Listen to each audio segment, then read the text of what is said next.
सर्वोच्च न्यायालयाने अनुसूचित जाती जमातीच्या आरक्षणाबाबत दिलेल्या निर्णयाला आरक्षण बचाव समितीकडून विरोध केला जातो आहे। त्या पार्श्वभूमीवर या समितीकडून 21 ऑगस्ट रोजी भारत बंदची हाक देण्यात आली आहे। या बंद दरम्यान कोणताही अनुचित प्रकार घडू नये यासाठी सरकारकडून सर्व जिल्ह्यांमध्ये पोलीस बंदोबस्त तैनात करण्यात आला आहे। दिलेल्या वृत्तानुसार या बंदला जवळपास सर्व दलित संघटनांनी पाठिंबा दिला आहे। याशिवाय काही राजकीय पक्षही आंदोलनात सहभागी होण्याची शक्यता आहे। बहुजन समाज पक्षानेही या आंदोलनाला समर्थन दिलं आहे। या बंदच्या पार्श्वभूमीवर सरकारकडून मोठा पोलीस बंदोबस्त तैनात करण्यात आला आहे। संभाव्य हिंसाचार लक्षात घेता केंद्र सरकारने राज्याच्या वरिष्ठ पोलीस अधिकाऱ्यांबरोबर व्हिडिओ कॉन्फरन्सद्वारे बैठक घेतली आहे। या दरम्यान कुठेही हिंसाचार घडू नये यासाठी पोलीस कर्मचाऱ्यांना हाय अलर्टवर ठेवण्यात आलं आहे। सर्वोच्च न्यायालयाने SC/ST आरक्षणात क्रीमी लेअर तयार करण्याचे निर्देश दिले आहे।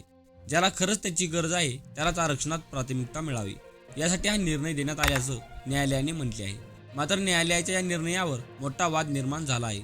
दलित संघटनांकडून या निर्णयाला विरोध केला जातो आहे।